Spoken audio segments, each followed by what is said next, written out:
Yeah, so the main goal was to do it for Brett, and huge wave of emotions finishing, or even 15, 20 miles out, knowing that I was going to finish. That feeling of having a tailwind and being downhill the whole way. That's what it felt like for 15 to 20 miles, even though I'm sure if we looked at the profile and looked at the weather patterns, it wasn't quite that easy. It just felt like that, knowing that I was going to accomplish the number one goal of getting Brett around the course. And everything after that was just icing on the cake.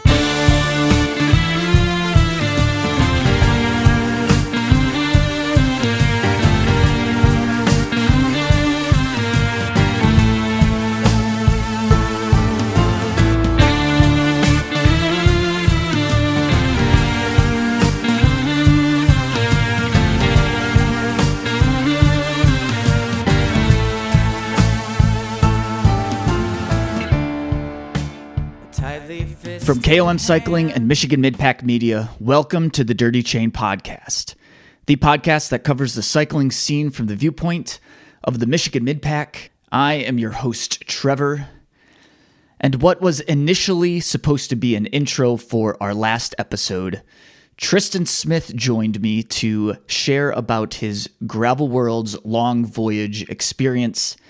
And it was such a good conversation, I knew it had to be an episode of its own.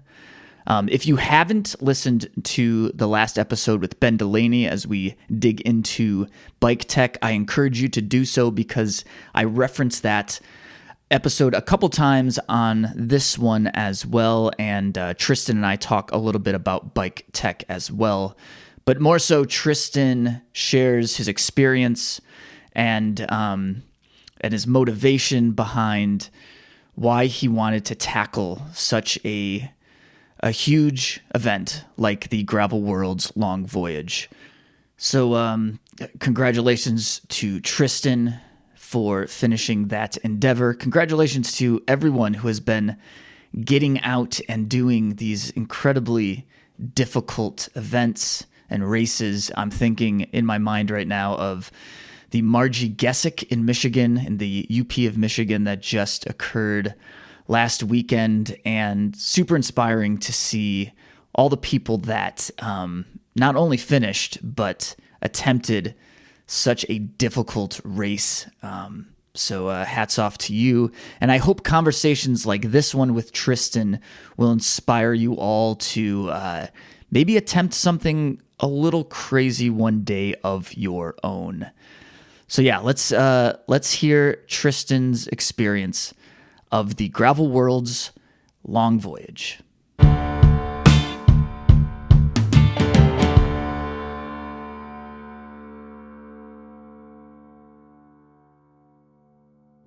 You know, I'm trying to text, but it's like in my line of sight. And it's kind of like when I first started riding with aero bars,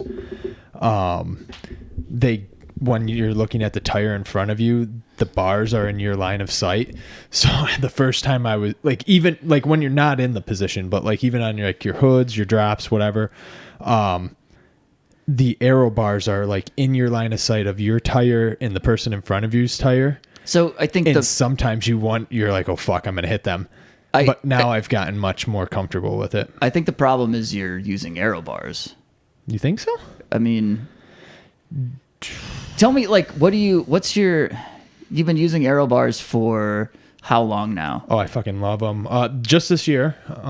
So I think I put them on May or so, in May. So 3-4 months. And they're legit, like, they're not like the stubby little... They're like a mid. I think they're mid-size. So they're the profile designs, and I believe they're the mid-size. They're not like the full out like bars, but they are kind of like a mid that is like the full wrap.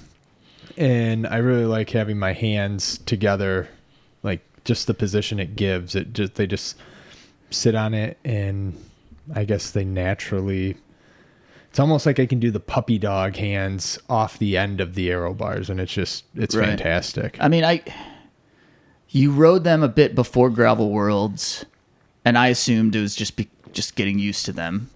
And then obviously you rode them for Gravel Worlds, and so now you're riding them. And I guess I was assuming it was laziness because you just did a lot of take them off your bike. But that's a fair assumption. But it is laziness. It sounds like you are a fan of them. Like you're very much.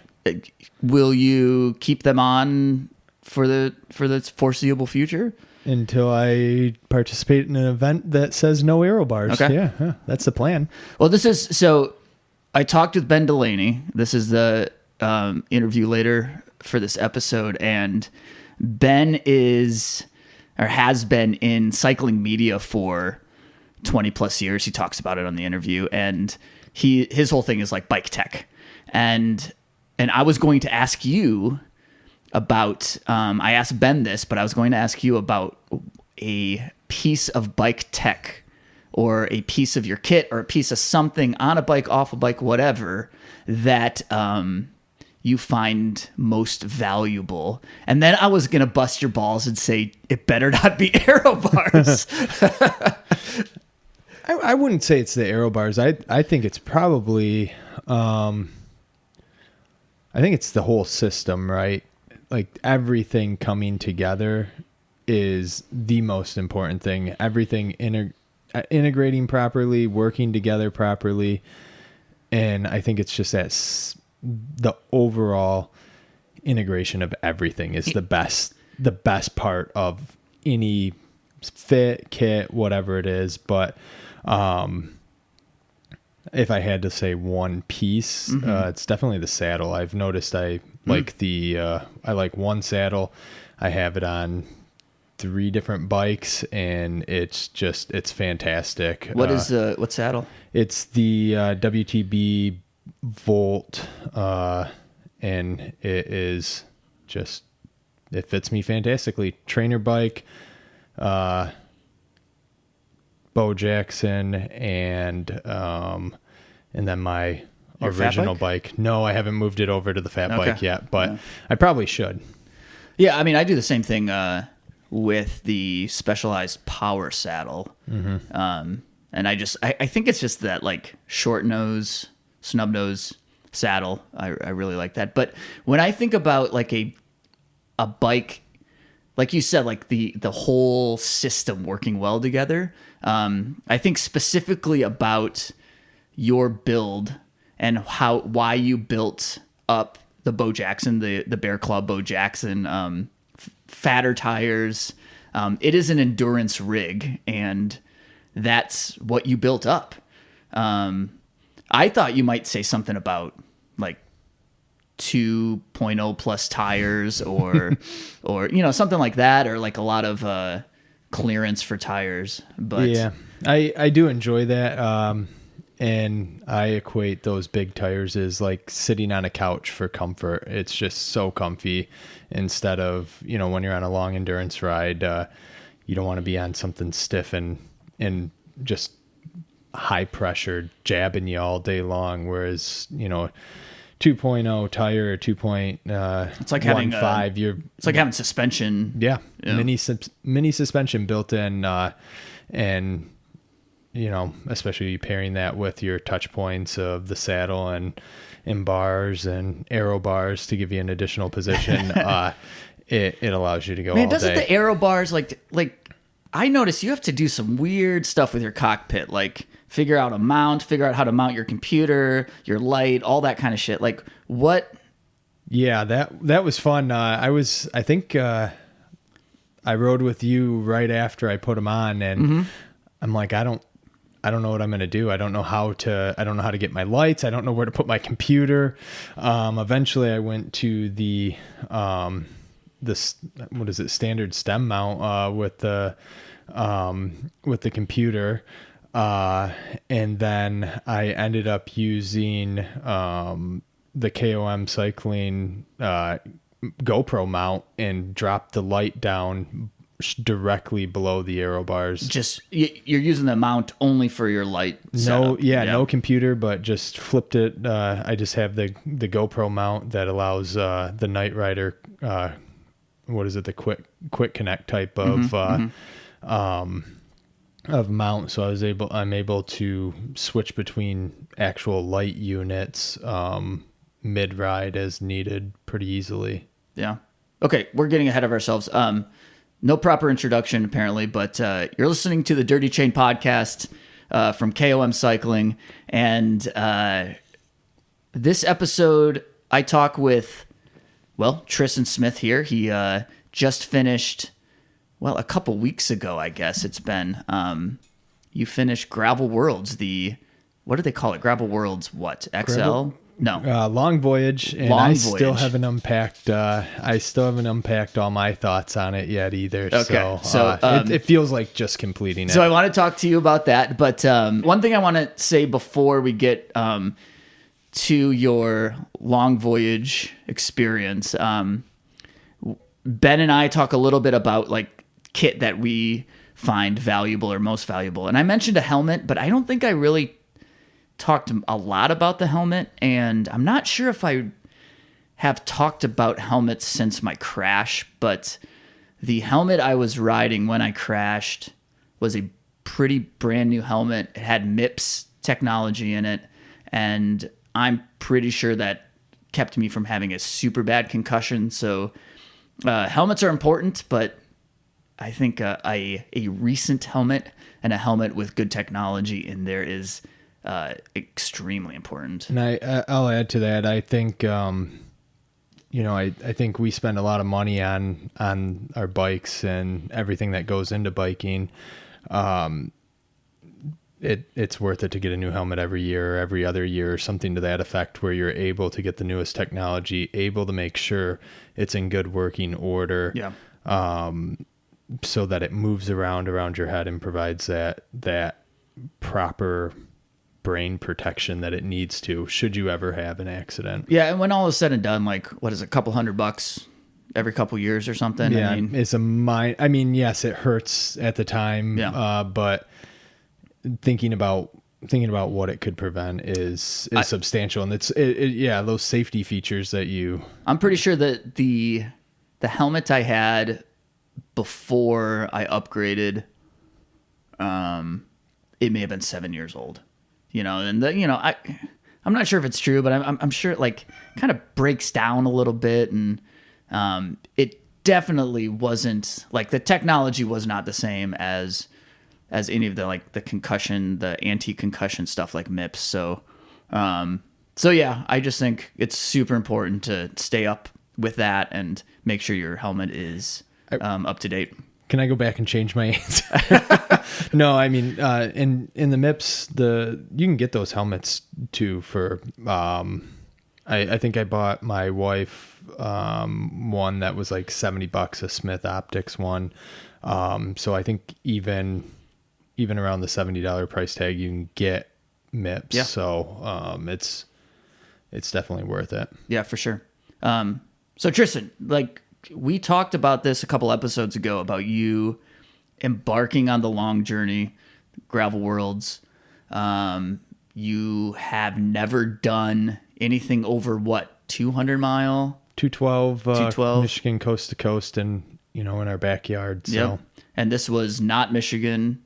This was not 212 miles. This was something totally different. Finisher, congratulations for finishing.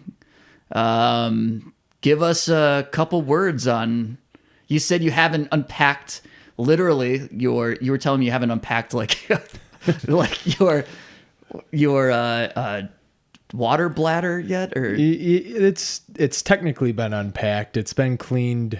It's in a state of cleaning. I used it once since, but it remains in a state of being cleaned. So yeah, cleanliness is gonna potentially be a problem later down the road. But more so, have you unpacked emotionally, spiritually, physically? I have, except I haven't done a full and proper review of everything that went right, what went wrong, would I do it again? What would I change? I've started to entertain the ideas. Initially, the number one question is, will you do it again? And the answer initially was, well, I set out with one purpose, and that was to get Brett Miller's sticker around the course. So I did it. But now, can you? I think we need to explain that a little bit. Yeah. That almost could take a full episode, but it can and it might later. But just so friend and teammate Brett Miller, who tragically left us last year after a bike accident. He was signed up for Gravel World's Long Voyage 2021. This was when you had to be kind of handpicked for it. There was had only to be selected. There was a process. You couldn't just. It was their inaugural year. They had a very specific amount of people that they were going to let in that equated to the amount of people that they had at their first Gravel Worlds event ever. So it was a special number for them. Very selective process, and Brett made the cut based on his Strava and social media adventures. So it was a cool accomplishment, just making it. And then unfortunately, he was not around for the race, and was made honorary champion of 2021. So right, had a jersey made for him, and last year, Nicole, his sister, and Chad, his brother-in-law, went out there to take it on for Brett, and I think weather and whatever. I mean, it was a difficult challenge for sure. I now understand what they were referencing. Right. Luckily not to the extent of rain and whatnot that they were referencing. So just a little bit of that, but the hills, unrelenting hills. I totally understand what they mean by it now. Well, you experienced a little rain yourself. Rain is one thing. It's what the rain. Yeah, rain wasn't a problem. I never actually got hit by the rain. It was the rain that hit the one of the MMR roads, the minimal use roads. Kind of like a seasonal road. Their version of seasonal road. And it's all clay. So as I'm riding down this road, my tires just feel like snowballs that are building up, and it gets heavier and heavier. And I made the mistake of trying to pedal on longer than I should have, and rolled over to the side of the road, started walking through the grass, couldn't even lift my bike after it. So this is paint stir territory, right? The whole kind of prairie Midwest. Did you carry a paint stick with you, or? Yes, one week leading up to the event, Nicole reminded me to put a paint stick in my bag, and sure enough, at the start line, I said, "I've got my paint stick." Chad goes, "I didn't bring one, but I'm not going to need it." What? So why? What do you mean by that? Well, there was not supposed to be rain, but anytime you're dealing with 300 miles of adventure, rain's possible. Sure.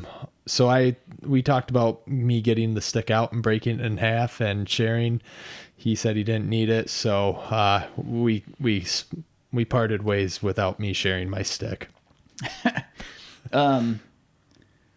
So you had kind of like a combo of motivation. I mean, one, you're motivated by these big, long distance rides. Two, you were motivated to get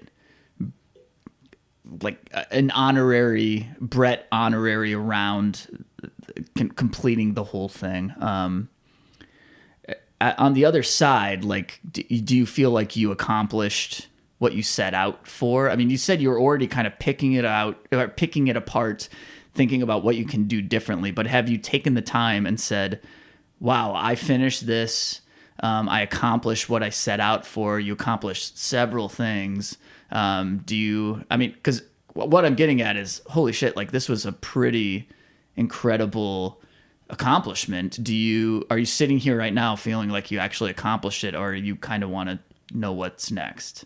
Yeah. So the main goal was to do it for Brett, and huge wave of emotions finishing, or even 15, 20 miles out, knowing that I was going to finish, that feeling of having a tailwind and being downhill the whole way. That's what it felt like for 15 to 20 miles, even though I'm sure if we looked at the profile and looked at the weather patterns, it wasn't quite that easy. It just felt like that, knowing that I was going to accomplish the number one goal of getting Brett around the course. And everything after that was just icing on the cake.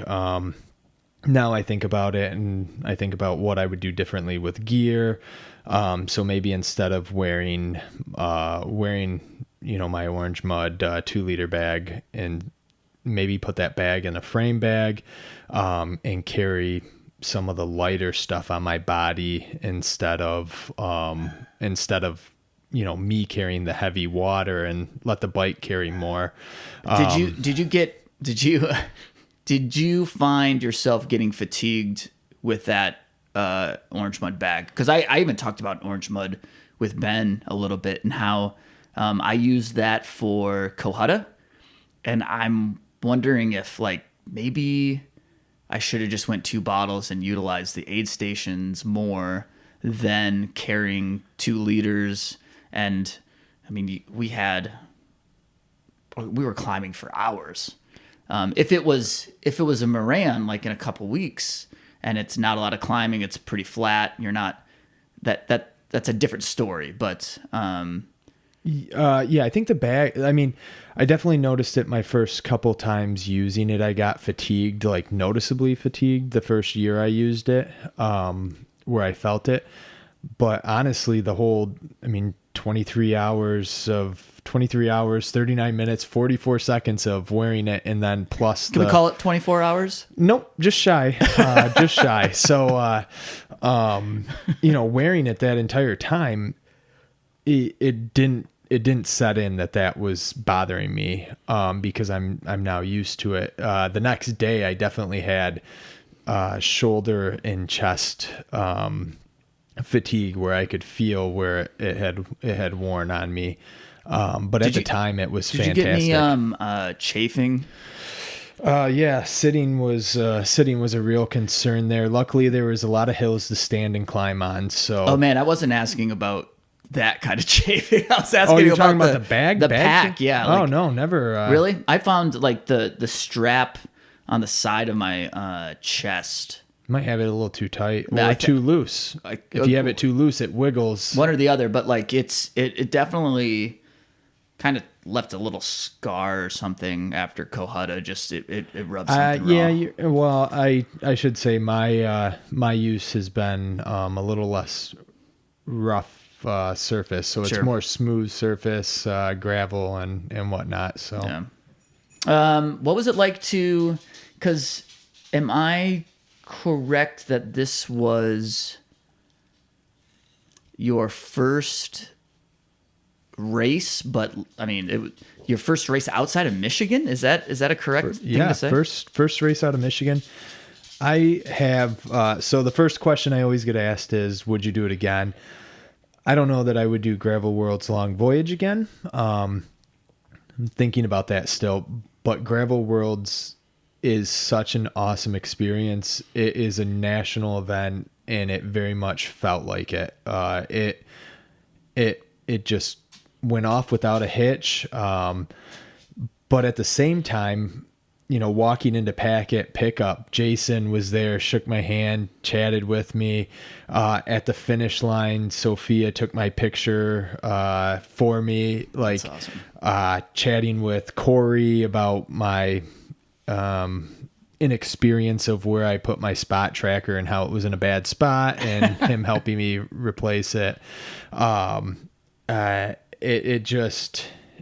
and then Schmitty, like all these guys and gals that are like legends and whatnot and national stage. So not only did it feel like a massive national event, but it also had that grassroots feel to it still. Nice. So that was really, really cool to see. The pro panel, the vendor expo. It was a big event. It was really cool. The only regret that I had was that I was trying to conserve energy and whatnot on Thursday night, so I didn't get to experience all of what they had to offer. So that'd be the biggest regret I had of the weekend. Yeah. But if I went back, I'd definitely do the 150 and enjoy the weekend. Enjoy the weekend. Yeah, party with the weekend. Sure. I mean, I think that's the great thing about those events is the whole experience, right? And you got to. It's great to like bite off a huge chunk sometime, but like. You don't want to do that every single time. And that's what I found about Mid-South. I was like, man, I should have came here like 2 days before and taken part of all the different events leading up to it. And then also the event. Yeah. I almost got I was like an inch away from getting a Bobby hug at the end. And then he got called away for a double finisher. So, I almost got my Bobby hug without having to traverse. Well, I mean, it wouldn't Mid-South. have been. It wouldn't have been warranted. Well, I agree, but I would have gotten the experience without having to pay for it. Well, you still rode what 350. Hey, I'd take hugs from anybody after 300 miles. Yeah, no, it wouldn't have. It definitely wouldn't have been the same, but it would have at least. It would have at least held me over until I do the Mid-South, which, it was a great event and all, but it takes a lot out of me. It took a lot out of my family. Every time it was the longest I've been away from my kids, like ever. My wife is a saint for letting me go. Yeah, no kidding. Holy cow. Every time I called or FaceTimed, it was kids screaming and crying in the background. So, not only does it take a lot out of somebody to ride 300 miles, it definitely took a lot out of my wife to put up with the kids all weekend and watch them and not only watch them, but go on fun adventures and thrive with them. Did you FaceTime during the ride itself? No, I requested a lot of people to text me. My biggest concern was nighttime and staying awake. So, as you know, you were, it seemed like you were having a late night, maybe a few beers involved, watching, no way. watching my tracker. So I didn't respond to you, unfortunately, because, the roads in the dark were a little tough. You never knew what you were going to get. I didn't expect you to, but I was in fact reading them. I had my wife texting me, so I texted her before it got dark. I texted her in the morning. My wife's coworkers and friends were texting me. I had one of my friends, Joel. He texted me at some point, and he said, based on an average rotation of, based on an average of 87 RPM, at this point, you've had X amount of thousands of RPMs. And so I responded to that immediately and said, no shit, my right knee could have told you that. It's feeling it. And I had, I just had some text messages from people that I wouldn't have expected to be interested in biking. So I responded to immediately. But yeah, no FaceTimes to the wife. It was just text. My mother-in-law came down and helped with the boys, and she was texting words of encouragement as well. And the worst text I received was when I was at 297 and I got the only 3 miles left. Only 3 miles left. Even I could do that from somebody that's not a cyclist. And unfortunately, the course was 302 miles. So that was tough. It's like 299 or yeah. It's like, oh man, And I ran out of gas with at exactly 300 miles and lost that tailwind and downhill spirit. But so you definitely had the foresight of the evening, the night, the dark being difficult, and then knowing that you needed a little bit of motivation throughout that. But was there another? What else was tough? Like what else like hit you hard? Was it the evening? Was it the dark? Was it like what was your darkest moment? Yeah, physically it was the night. My legs felt fantastic. As I mentioned, some chafing issues caused me to have to stand a lot, and luckily my legs were there, so I was crushing the hills. Like I had no problems with that. It was just it was difficult to sit, but the biggest problem was the night, staying awake. I did stay with some people that were moving a little slower than rolling a little slower than I had envisioned myself going, but it allowed me to chat with them and talk with them and stay awake. And when we had lulls in the conversation, there were definitely points where all of us were sort of dozing off at the wheel. So conversation would pick back up and eventually we made it to the light. But yeah, I definitely attribute the completion to staying with people in the night and being able to chat and stay awake. Coming out of the night and into the day, I found myself stopping at gas stations or the rest areas a little longer than I had anticipated.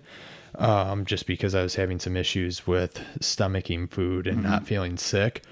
And luckily those same people that I was rolling with that were perhaps a little bit rolling a little bit slower than I wanted to, they were waiting with me because I had no problem, cutting the wind for the 100 miles of headwind that we had. So it just balanced out. We all served the group that we were in. We all served a purpose of chatting. One person was designated talker. The other person was the designated puller, and another person was the wealth of knowledge and ultra endurance and helping guide us to what we needed to do. You were in a group the whole time?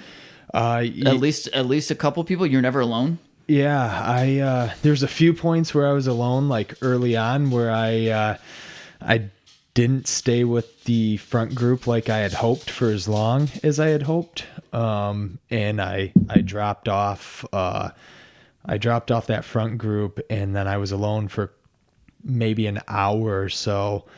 But after an hour of riding with the front group, an hour of riding alone, I was with people for the next 21 hours or so. And then towards the end, we split up a little bit for an hour, and then we'd regroup. And but like at that point, we were overlapped with the 150 mile racers, and we were seeing people, and there was sunlight and life and whatnot. And I think the best decision I made was riding with people, even though it was a little bit slower than I had wanted. Yeah. So you didn't get the Bobby hug, but at the end, did it feel like a celebration at the end? Did you have someone there to congratulate you, or? Yeah, I was kind of all alone except for me and Joel. That my new buddy Joel, we rode about 200 miles, 150 miles together. So my new buddy Joel out of Lincoln, Nebraska, we crossed the line together, fist bumped, and then he went into his group of friends because he was, his friend group was from Lincoln. So he went into his group. I sat there at the finish line,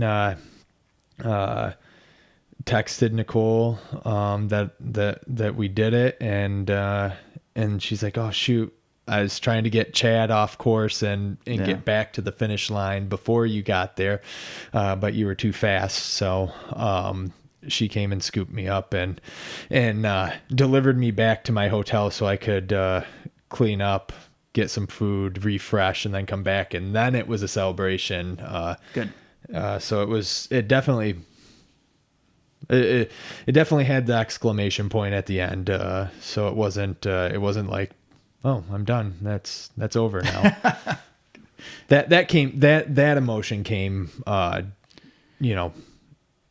days later, where it's like, well, everything that I've been working for has been accomplished. Yeah. Now what? Like, you can't just go bigger and better, although that's sort of the direction I tried to go when I texted about a different race to you. So, but yeah. Yeah. Well, congratulations. It was a incredible accomplishment. I watched you the whole way. And I believe I texted you right away when I saw that you finished. And, it's pretty damn impressive. And, yeah, man, I mean, I can't imagine. I've never done any kind of distance like that, but, I know, and I feel like I talked, maybe it was your wife, and maybe she said something like, what do you think? Do you think Tristan's actually going to finish this thing? And I was like, yeah, I do. I think it might be hard. I think it might be difficult for him, but knowing you, I knew that you aren't one to easily quit. And bearing like a complete like mechanical catastrophe or something physical, I didn't think you would quit. And so the fact that you finished in under 24 hours, sub 24, sub 24. Well, I didn't really have, one thing is I really didn't have any options. Like, I didn't have anybody there was no option. I had no, and sometimes that's the best way to, that's the best motivation. And that was the biggest motivator, was it would severely disrupt, Mark Bryson, who went out there with me. Yeah. It would have severely disrupted his day, to come pick me up. Nicole, it would have severely disrupted her race if I called and said I need a ride. Right, because everyone you were out there with, Nicole, Chad, Mark Bryson, like they had their own things. They all had their things to do. Yeah, I didn't want to. That would be, so I either had to quit really early or quit really late, and quitting really late wasn't really an option. And once I got through that darkness, it was a mental downhill from there. So I have maybe one more question. How about that Casey's Pizza? Did you get any of that? Oh, I got a couple slices of Casey's Pizza. It was fantastic. I did get a selfie out in front of Casey's, but I was a little delirious when I took that at 4 a.m. So I haven't submitted my official Casey's cycling application just yet, but I will eventually. Okay. Well, I think you deserve it for sure. Thank you. This was supposed to be like a quick intro to another podcast. I'm thinking maybe this might just be like a side episode. I don't know. I mean, we talked about a bunch of stuff, but I do want to point out that I don't know, like an hour ago, just finished our Thursday gravel ride, and we were both. It's pretty gross. We're both still at our kits. Yeah. To really highlight how gross it is, your Rachel got home and brought us a candle to the room because we smell so bad. So yes. Very well deserved. Yeah. We kind of had a conversation about how like year-old kits don't wash really well, but to be fair, I think this might be the jersey that I wore for Gravel World. So it's got some just like inherent stink. So if anybody listening to the podcast has really good wash tips, they as Trevor and I discussed, they come out of the washer smelling clean, but as soon as any scent of sweat hits the kit, the whole kit is the worst smelling thing ever. So tips, shoot them our way. Appreciated. Yeah, we need some help. We do. All right. Thanks, Tristan. Until next time. Tell you do what, like the Arkansas and whatever? That's a 2023 goal. Yeah. Okay. Moran. We'll see you at Moran. Moran. All right. Thanks, man.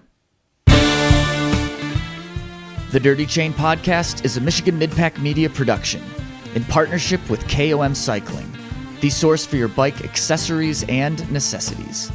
Connect with us on Instagram and Facebook at Dirty Chain Podcast. Email dirtychainpodcast@gmail.com. If you are enjoying the podcast, please leave us a rating and review on whatever platform you use to listen. Audio editing and original music by myself, Trevor Gibney. A huge thank you to Tristan Smith for joining me on this episode, and thank you all for listening to the Dirty Chain Podcast. And as always, keep your chain clean, but get your chain dirty. We will see you in the Midpack.